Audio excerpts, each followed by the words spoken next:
Mosin Nagants, so much fun. This is the platform that I kind of grew up on. They were cheap, surplus, and you had cheap surplus ammo like that. Saw a couple hang fires there where the striker firing pin went forward, there was a pause, and then it went off. Affordable shooting, affordable rifles, just fun to beat around. It's what I grew up on. I'm sure a lot of you did too. But I've got a Mosin to show you that's a little bit different that you may not have even heard of before.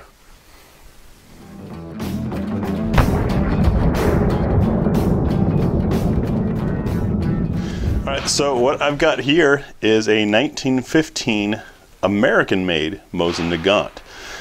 As you take a look across this gun, you'll see it's got the beautiful American walnut stock. This was made by Westinghouse. There were others that were also made by Remington. And these rifles are actually part of why the US got pulled into World War I. These were built under contract for Nicholas II, the Czar of Imperial Russia. The Germans later said, hey, stop. The US agreed to stop selling arms once World War I kicked off.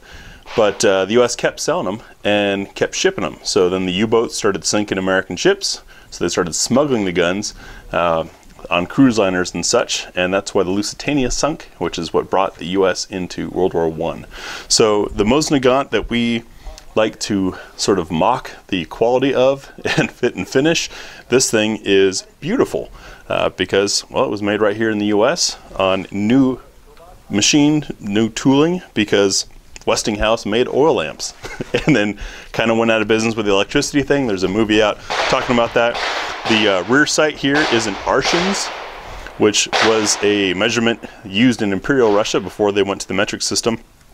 And notice the front sight post is not hooded, but it is triangular, and it makes for a much sharper sight picture than what most of us are accustomed to on regular Mosins.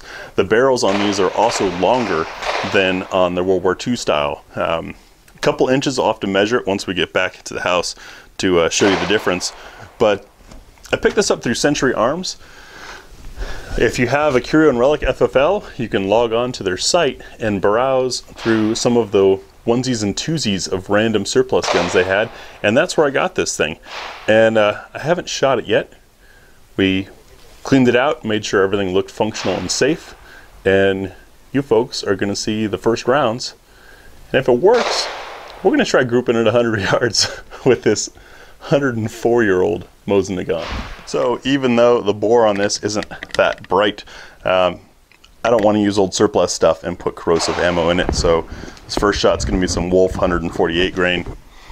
And well, if this thing blows up my face and I live, you might see this footage. There we go. First shot in who knows how long on this gun. Sorry for bumping the mic. Really, really refined sights.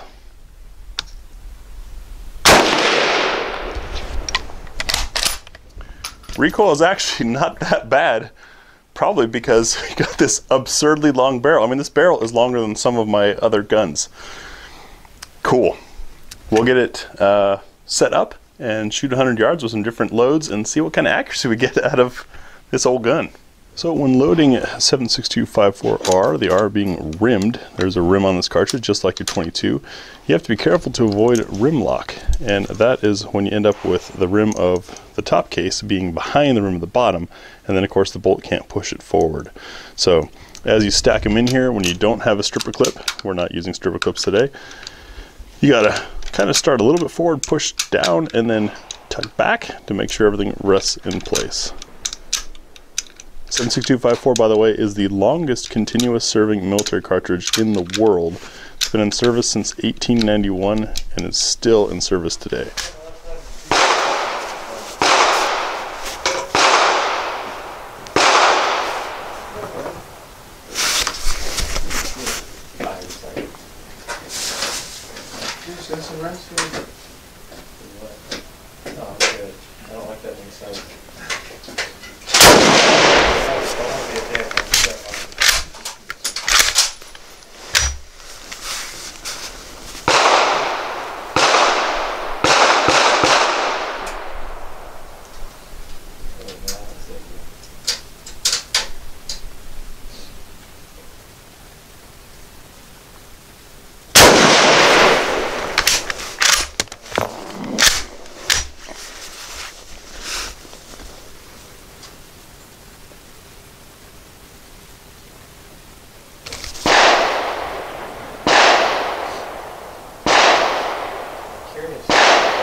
watch that thumb.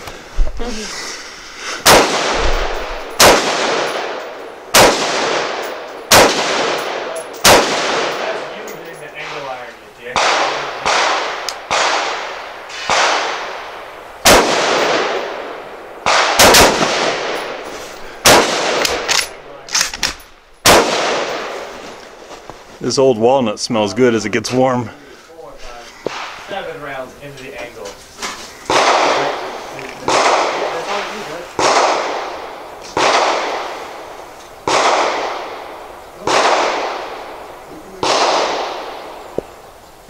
Eyes are playing tricks on me.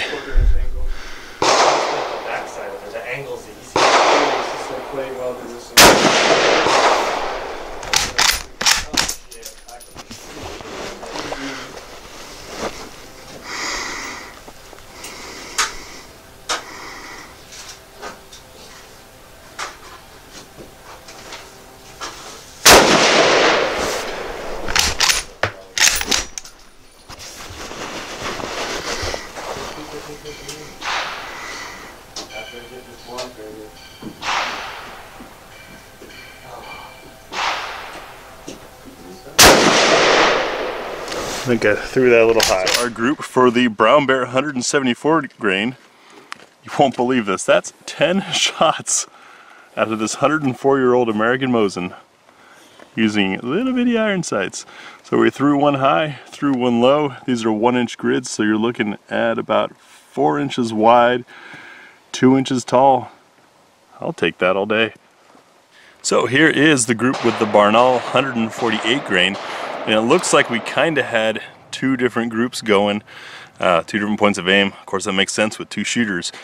But the left to right total is maybe 4 inches. The stringing is mostly vertical between the two of us.